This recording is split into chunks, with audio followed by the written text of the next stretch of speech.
Hello दोस्तों, नमस्ते, राधे राधे, जय हिंद, जय भारत। उम्मीद है आप सभी की होली बहुत अच्छी रही होंगी और इन होली के रंगों के साथ ही एक नई उम्मीद कि अगली होली हमारे एक सिलेक्शन के साथ हो, तो तैयारी भी जोरों शोरों से चल रही होगी। आप सभी लोग स्वस्थ और मस्त होंगे। हमारे सेशन में आप लोग जुड़ जाइए। और हमने हिंदी साहित्य इतिहास की पुस्तक सरस्वती पांडे और गोविंद पांडे की है, जो हमने एक सेशन कंप्लीट किया है। एक क्लास हमारी बहुत अच्छी तरीके से कंप्लीट हो गई है और आज हमारी दूसरी क्लास है। उम्मीद है आप सभी लोगों को बहुत अच्छी लगेगी। हर टॉपिक बहुत अच्छी तरीके से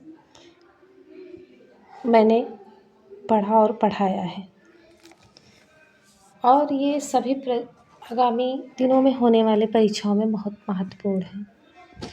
कुछ भी हो, लेकिन नई ऊर्जा के साथ शुरुआत करते हैं। ये हर चीज़ तो होती ही रहती है, लेकिन एक ऊर्जा जो है तो वो बहुत ज़रूरी होती है। ऊर्जा का होना बहुत महत्वपूर्ण है। ऊर्जा के हम कुछ भी नहीं हैं। तो आज का सेशन हम शुरू कर रहे हैं। हिंदी साहित्य इतिहास संबंधी कुछ प्रमुख ग्रंथ और रचनाकार हैं, जो हमने आगे की क्लास में हमने बहुत कुछ कंप्लीट कर लिया। आज मेरा सेशन यहाँ से है, तो हम शुरू कर रहे हैं। एक नंबर पर है हिंदी काव्य धारा 1944, पंडित राहुल संस्कृतायन ने किया। 2 हिंदी साहित्य का इतिहास 1973 ईस्वी में, संपादक डॉक्टर नागेंद्र हैं। तीसरे नंबर पर हिंदी साहित्य का वैज्ञानिक इतिहास 2 भाग में है। प्रथम युतितिया खंड 1965 ईस्वी में डॉक्टर गणपत चंद्र गुप्त ने। 4 नंबर पर है हिंदी साहित्य का अतीत भाग 2, आचार्य विश्वनाथ प्रसाद मिश्र ने।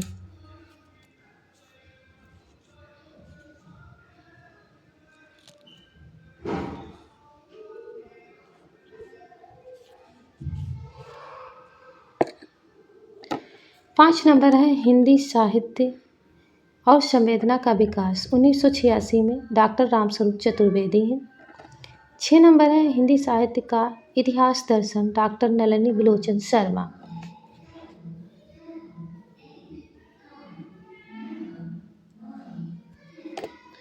7 नंबर पर हिंदी भाषा का विकास 1924 ईस्वी में, डॉक्टर श्याम सुंदर दास ने।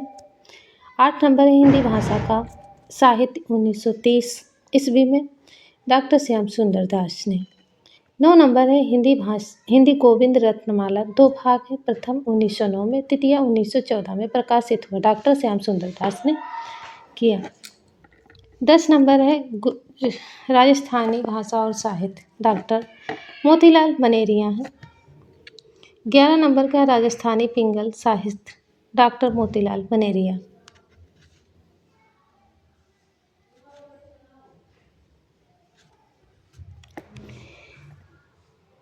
हिंदी वीर काव्य 1945 में, डॉक्टर टीकम सिंह तोमार हैं। 13 नंबर है हिंदी काव्य शास्त्र का इतिहास, डॉक्टर भगीरथ मिश्र हैं। 5 नंबर है आधुनिक हिंदी का आदिकाल 1973 ईस्वी, श्री नारायण चतुर्वेदी। 15 नंबर हिंदी साहित्य 20वीं शताब्दी 1945 में, नंद दुलारे वाजपेयी। 16 नंबर है आधुनिक हिंदी साहित्य 1950, नंद दुलारे वाजपेयी। 17 नंबर है हिंदी साहित्य का इतिहास 1931, रमाशंकर शुक्ल रसाल हैं। 18 नंबर हिंदी भाषा का उद्भव और विकास, उदय नारायण तिवारी हैं। 19 नंबर है हिंदी साहित्य विमर्श 1923, पद्मलाल पुन्नालाल बख्शी। 20 नंबर है कविता कौमुदी 1917 ईस्वी में, राम नरेश त्रिपाठी। टाइपिंग में थोड़ा मिस्टेक है, आप लोग समझ लीजिएगा, इसके लिए सॉरी। भाषा काव्य संग्रह 1973 में, महेश दत्त शुक्ल ने।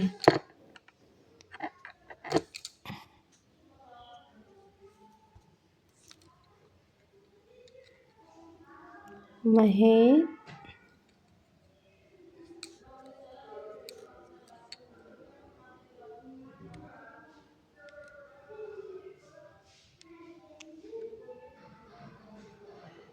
दत्त शुक्ल ने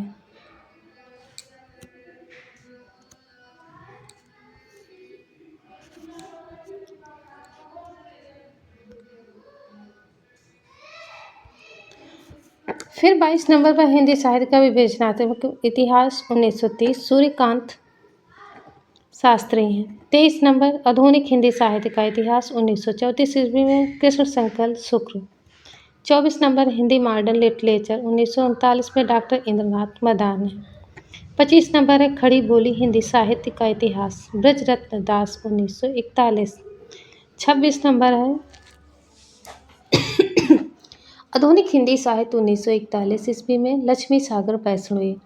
27 नंबर ब्रज माधुरी सार 1923 वियोगी हरि हैं। 28 हिंदी साहित्य का दूसरा इतिहास 1996 में डॉक्टर बच्चन सिंह ने।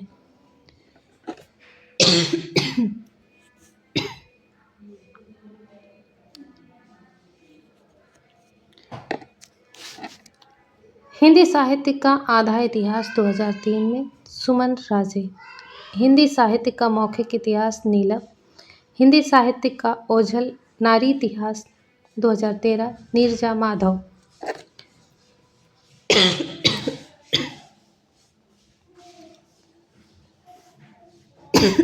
अगला हमारा टॉपिक है हिंदी साहित्य काल विभाजन और नामकरण।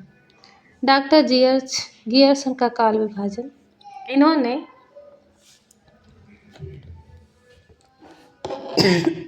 11 भागों में विभाजित किया है हिंदी साहित्य काल विभाजन को। डॉक्टर जॉर्ज गियर्सन का काल विभाजन चारण काल 700 से 1700 ईस्वी तक। 15वीं शताब्दी का धार्मिक पुनर्जागरण। जायसी की प्रेम कविता। ब्रज का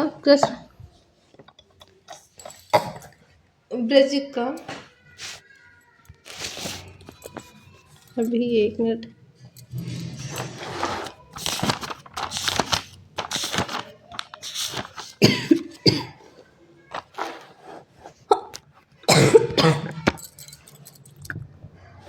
ब्रज का कृष्ण संप्रदाय, मुगल दरबार, तुलसीदास, रीत काव्य, तुलसीदास के अन्य परवर्ती। 18वीं शताब्दी कंपनी से शासन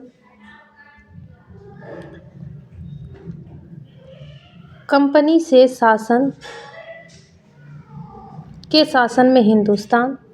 11 महारानी विक्टोरिया के शासन में हिंदुस्तान। जॉर्ज गियर्सन ने सर्वप्रथम हिंदी साहित्य के आरंभिक काल को चारण काल कहा। ये प्रश्न आता है अक्सर करके हर परीक्षाओं में कि सर्वप्रथम हिंदी साहित्य के आरंभिक काल को चारण काल किसने कहा? तो जॉर्ज गियर्सन ने कहा। जॉर्ज गियर्सन ने चारण काल के अंतर्गत 9 कवियों को रखा है। 9 कवियों में पुष्प कवि, खुमार सिंह, केदार कुमार पाल, अनन्यदास, चंद, जगनिक, जोधराज एवं शरंगधर का उल्लेख किया है। गियर्सन ने अपने इतिहास में केवल प्रवृत्तिगत काल विभाजन किया है। गियर्सन ने कालों का नामकरण एक आधार पर नहीं किया है, ये भी मानना है।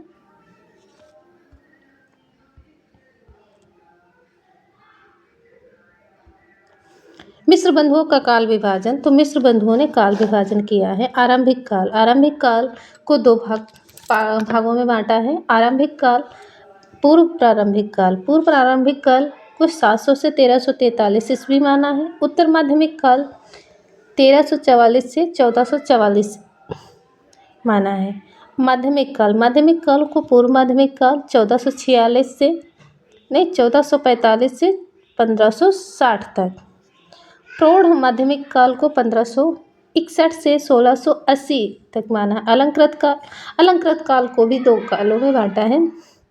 पूर्व अलंकृत काल 1681 से 1790 ईस्वी तक। उत्तर अलंकृत काल को 1791 से 1889 तक। परिवर्तन काल को 1890 से 1974 तक माना है।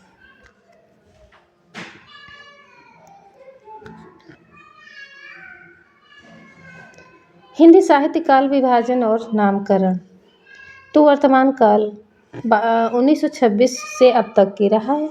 आचार्य रामचंद्र शुक्ल ने काल विभाजन 4 भाग में किया है। आदिकाल को वीरगाथा काल, संवत 1050 से 1375। दूसरा पूर्व मध्यकाल को भक्ति काल कहा है, 1375 से 1700 तक। उत्तर मध्यकाल को रीतकाल कहा है। ये भी प्रश्न बनते ही ये चार हैं। जैसे आदिकाल को वीरगाथा काल किसने कहा? आचार्य रामचंद्र शुक्ल ने। पूर्व मध्यकाल को भक्ति काल किसने कहा? आचार्य रामचंद्र शुक्ल ने। उत्तर मध्यकाल को किसने रीतिकाल कहा? तो आचार्य रामचंद्र शुक्ल ने। आधुनिक काल को गद्यकाल किसने कहा? तो रामचंद्र शुक्ल ने। 1984 तक की माना है आधुनिक काल को। डॉक्टर रामकुमार वर्मा का काल विभाजन।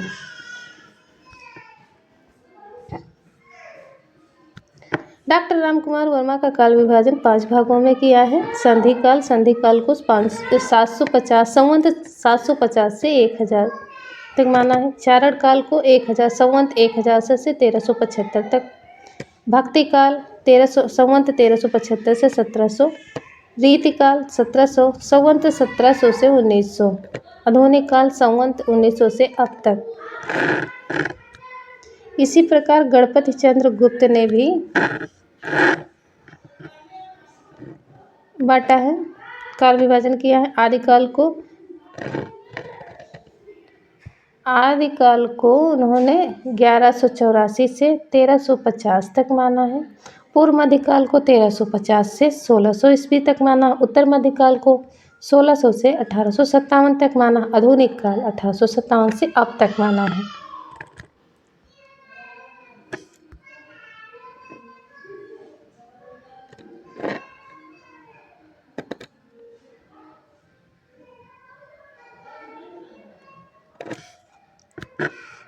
डॉक्टर नागेंद्र द्वारा संपादित हिंदी साहित्य का इतिहास के अनुसार काल विभाजन। आदिकाल 17वीं शताब्दी के मध्य से 14वीं शताब्दी के मध्य तक माना। भक्ति काल को 14वीं शताब्दी के मध्य से 17वीं शताब्दी के मध्य तक माना। रीतिकाल को 17वीं शताब्दी के मध्य से 19वीं शताब्दी के मध्य तक माना। आधुनिक काल को 19वीं शताब्दी के मध्य से अब तक के माना है। पुनर्जागरण काल, भारतेंदु काल 1857 से 1900 ईस्वी तक। जागरण सुधार काल, द्विवेदी काल 1900 से 1918 ईस्वी तक। छायाबदल काल 1918 से 1938। यहाँ पर फिर मिस्टेक हो गया है टाइपिंग में। छायावदत्तर काल, तो छायावदत्तर काल है को 2 भागों में। जैसे प्रगति काल, तो प्रगति को प्रयोग काल 1938 से 1953 तक। यहाँ पर 1953 लिख लीजिएगा। खा है फिर नवलेखन काल। नवलेखन को 1953 से अब तक की माना है।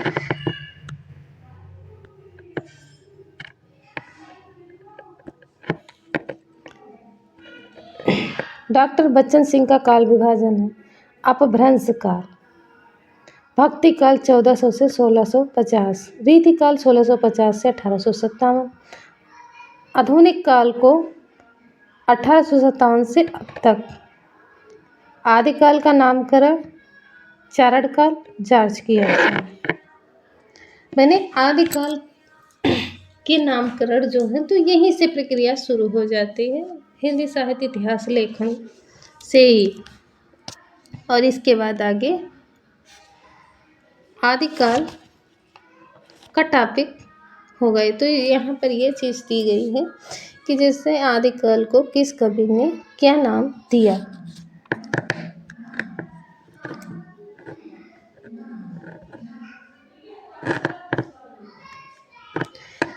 आरंभिक काल मिश्र बंधु ने कहा। आदिकाल को बीजोत्पन्न काल आचार्य महावीर प्रसाद द्विवेदी ने। वीर गाथा काल आचार्य रामचंद्र शुक्ल ने। सिद्ध सामंत काल राहुल पंडित संस्कृतायन ने। वीर काल आचार्य विश्वनाथ प्रसाद मिश्र ने। संधि एवं चारण काल डॉक्टर राम कुमार वर्मा ने। आदिकाल आचार्य हजारी प्रसाद द्विवेदी। आधार काल सुमन राजे।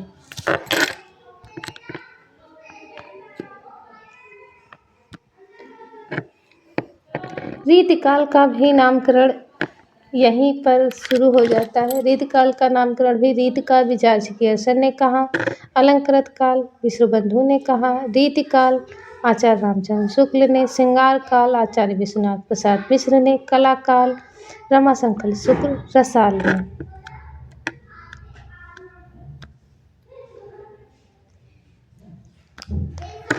और doctor Uday Narayan Tiwari, doctor Govind त्रिगुड़ायत, doctor Mahendra Nath Dubey द्वारा भाषा की दृष्टि से किया गया काल विभाजन। पृष्ठभूमि को अवहट काल, उन्मेष काल, ब्रज भाषा ब्रज बोली, पुरानी ब्रजी, कौरवी या खड़ी बोली, यो अवधि काल। पूर्व भाग को ब्रज भाषा अवधि काल, उत्तर भाग को खड़ी बोली काल कहा। उम्मीद है आप सभी लोगों को हमारा सेशन पसंद आया होगा, अच्छा लगा होगा, तो इसलिए आप लोग लाइक कमेंट शेयर ज़रूर करें अपने दोस्तों तक भी। और आगे के सेशंस जुड़ने के लिए आप लोग सब्सक्राइब ज़रूर करें, कमेंट में बताएं, क्योंकि हम यूजीसी नेट लेवल तक पढ़ेंगे, यूथ कंपटीशन की पूरी बुक करेंगे, बहुत सारे प्रैक्टिस प्रश्न होंगे। सरस्वती पांडे की, आचार्य रामचंद्र शुक्ल, हिंदी साहित्य इतिहास और भाषा विज्ञान भी पढ़ेंगे। इसमें हम व्याकरण भी पढ़ेंगे। यानी हमारा 2026 बहुत महत्वपूर्ण साल है। इसमें हम इतनी अच्छी तैयारी करेंगे कि हमारा सिलेक्शन होकर ही रहे। उम्मीद है आप सभी लोग हमारे साथ ज़रूर जुड़े रहेंगे और जुड़ते जाएंगे। तो आज के लिए बस इतना ही। आगे के सेशन के लिए जुड़ने के लिए आप सभी लोग हमारे चैनल को लाइक शेयर और सब्सक्राइब करें, उन दोस्तों तक पहुंचाएं जिनको बहुत ज़रूरत है।